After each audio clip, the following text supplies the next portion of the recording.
How do you guys feel about just the different like themes of like the restaurants you find here? Because I feel like in Japan, there are more like there are more ways that you can find just like really uniquely done like little cafes or restaurants, more than I've seen in like basically where I came from, or even London to me. I think more so bars. There's more themed bars in Japan. Yeah, exactly. There's a lot of bars. It's bars and cafes mostly, Yeah, you look at some of these bars and you think, how the fuck do you stay in business, right? Because some of these bars are tiny. It's like you think of a bar, at least in like the UK and America, and you think it's a building. You know, it's a building with a dedicated room with tables and chairs, and that is the bar. And some of these bars are just a countertop. You're talking about the one we found the other night? Yeah. The one that was literally the size of a hallway? Yeah. That was so weird going into Yeah. that building. Do you want to tell the story? Yeah, so we basically, it was after the really short toilet bar, right? And we were like, we were feeling good. So, you know, it's been a while since the three of us had like gone out to go drink and stuff like that. So we were like, let's go to this other place in Tokyo called Yurakucho, which has like a lot of like small hidden bars and clubs and stuff like that all over the place. And by hidden, we mean like there's one road that is just like covered. There's like buildings that have like, you know, maybe 20, 30 bars in it over like 6 stories or something like that. Yeah, they were like maybe some like 6 to 10 story buildings, and they just had like the signs were from the top to the bottom, all like stacked. And it's just like 30, 40 bars. Yeah. So we just like, let's just go into one of them. And the one we went into was like really like pristine and like very like shiny and very like chic. Which is weird because outside of it, it looks like a normal apartment building. Yeah. And like really grimy. You get off the elevator. I think it was on like the 4th or 5th floor. You get off the elevator and it's just this dark hallway. It's like yellowish building color. Yeah. Like the doors are this horrible any other country, beige. any other country, that is like a floor where you would get stabbed. Yeah. Exactly. But yeah, there was like 3 or 4 bars that were open. This was just like, let's just go into one of them. We went in, really pristine, like silver, chic looking thing. And there was this like old lady at the end that was like, you know, drinking something really expensive. But yeah, the size of this place was maybe, 4 people could sit at the bar? Yeah. I think about 6, because I remember there was a lady on one end and we were on the other end, and there were like 2 seats between us and the lady. Yeah. And that's all it could see. And that's it. And the width was literally the size of a hallway. Yeah, if exactly. that. Exactly. It was And they really had small. 3 people running this bar for a bar that can seat 6 people. There were just as many barmen behind the bar as there were people sitting at the bar. Exactly. It's really awkward. We walked in there and it was like this woman, quite elderly woman, in like a kimono. Yeah. Drinking like Dom Perignon. Clearly like a really important person of some and these kind, like 3 bartenders were like all caring for her, like laughing at everything she was saying. And then we walked in and they kind of went like, what do you guys want? And we sat down, we're like, can we have a beer? And they were like, fine. And they gave us like a bog standard beer from a glass that cost us $20 each. Yeah. To be fair though, we did eat like all of their complimentary snacks. Yeah, like, they brought out a lot of snacks. I don't know what the fuck snack that It was was, so good. but it was so good, whatever it was. Like these weren't like your average bar snacks. They were like giving us Yeah. like premium stuff, like dried fruits and stuff. Yeah. And every time we ate them, they immediately refilled it, and I started feeling really bad because like we must have it. Like I saw them like opening new packs and like reluctantly pouring more snacks for us. It was a cool Yeah. bar, but it was just like the atmosphere was like really weird. It was a Yeah. bit weird, yeah. It was like I because feel then like when we the are- elderly woman left, like 2 of the bartenders followed her out and just they never never came came back. And they didn't come Never back. came back. They might not have even worked at the bar. They might have just been like her personal Her attendant. lackeys. There was like two of them. Like one of them was in like a tuxedo. Yeah. And he was quite elderly as well. Yeah. And he looked like the fucking butler from Overlord. Sebastian. Sebastian. So, yeah. It literally looked like him. And then there was just another guy. Yeah, they both left. And then we were like, they'll come back. And they never came Never back. came But back. they all left at one point and Yeah. left us in the bar. Yeah. Just Yeah. like alone for like 5 minutes. like- And we were like, this is only in Japan would they leave the bar with the customers still in there just to make sure this like rich customer can go and do whatever. Yeah. So strange. So strange. It was very weird. Yeah, but like, how do you think some of these bars do stay in business if they do Very at all? rich customers that are regulars. I know there's a big like regular what's the word? Regular kind of Culture? Yeah. I think it's very common to find a bar you like and just only go to Yeah, that bar. definitely.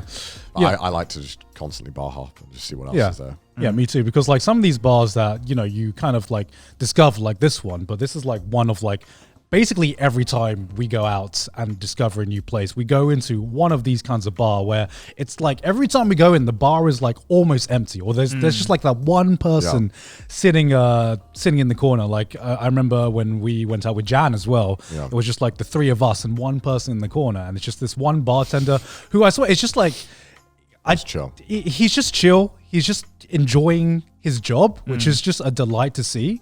And you know, I get it. That's why like. It's so weird to me that tipping culture isn't a thing, and yet bars like this are able to stay in business, because I can't imagine bars like this staying in business if there wasn't a tipping culture, right? Because the drinks were expensive, but they weren't like ridiculously expensive to the point where one or two people can, in my mind at least, run the entire bar economy and keep it afloat. So it just blows my mind. That's a really nice bar. Yeah, I have a mate actually who owns a bar in Saitama. Alright. And like, because my hairdresser at the time was like friends with him, so I got to know him through that. And he was just like, and I was just like curious, because I was like, how many customers do you get? Because it's kind of like in Saitama, first of all, which is like far away from Tokyo, right? Nothing. So there's less of a population to you know, for customers. But I'm like, it was also in like a really like hidden area, right? Like kind of similar to the one we went to. And I was like, how many customers a night do you get? And he was like, like 3 or 4 on average. Oh my god. And I was like, are you like, how long are you open for? And he's like, like 2 days a week. I'm like, and this is your only job? And he's like, yeah, all the other days that I'm off, I go skiing. Oh. And I was like, how? Just like, where does this money come from? Yeah. And he literally just said, like, I get 3 to 4 customers, but it's usually the same 3 or 4 customers that just keep coming back and are there literally from bar open to bar close. Right. Just because like they're his mates.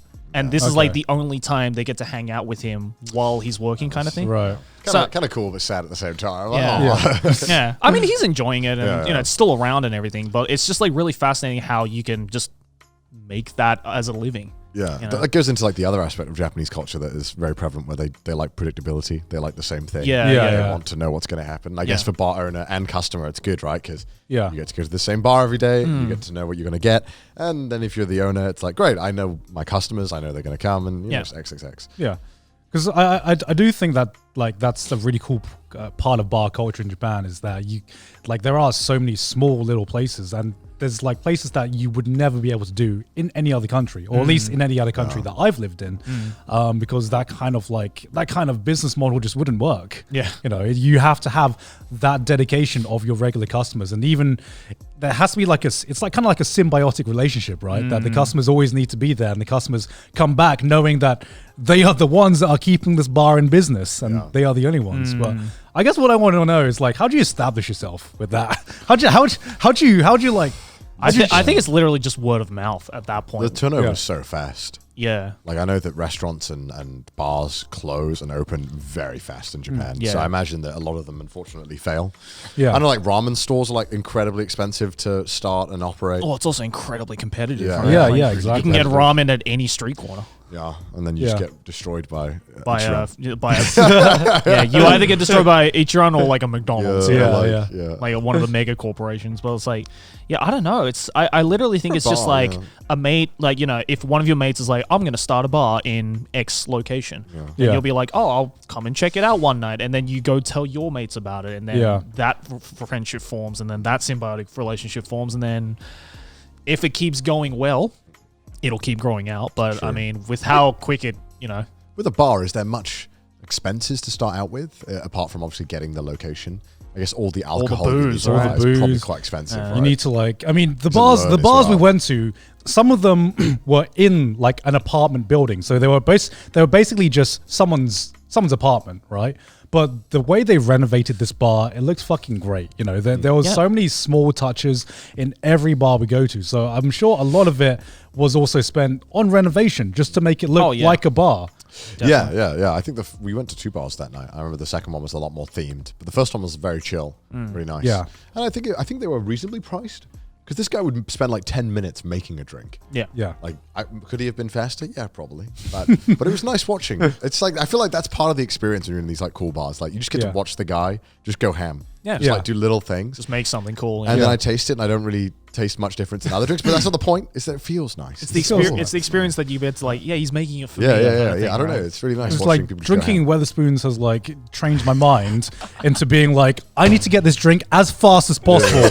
Wait, you mean you're like, I order like mojito and they better be serving it in a fucking jug because otherwise this time I'm waiting to get this mojito could be used to like drink something else, you know? Yeah. So just going into these bars, which are more chilled out, is such a like different but nice experience because you'd only normally go to these bars in the UK if you had like a shit ton of money to spend on. I also feel you spend on don't drinks. go. I personally don't go into those bars to get shit faced. No, You know? you can't really. Yeah, Yeah. which I mean, Chill. you can if you're there for long enough, right? And you're ordering stuff that's like easy, but it's at the same time, it's like, you know, if you're gonna pay for that experience and that like atmosphere, Yeah, that chill it's good. atmosphere, Yeah. then just like go easy on your drinks, right? Just go slowly. It's kind of hard because the atmosphere doesn't really make you feel like you're like drink. It's Yeah. like, just take your time. Just take your time. Just chill. relax. Let's just talk. This is like Let's really. just, let's just talk. Also, really thankful that I speak enough Japanese to be able to do those bars like no pressure. Yeah. Because those bars don't require that much. Yeah. So I feel like if there's any reason to learn Japanese, probably just learn super basic stuff so you can go to those bars. Because if you don't speak any Japanese, they might be like. Also, it's a really it's also a really good place to practice Japanese. That's as true well. as well. That's true. Because every time I go bar hopping, I get to speak more Japanese than I would normally, and Yeah. the bartenders are normally, well, it's kind of their job to be way more understanding and come. It's their job to interact with the customers. right? Basically, So yeah, exactly. if you're going to talk to a bartender, they're not going to be like, oh, I'm not fucking talking to you. You know, like, they're not- They might. They might. probably They might. wouldn't. They probably No. won't. They're really nice. I've Yeah.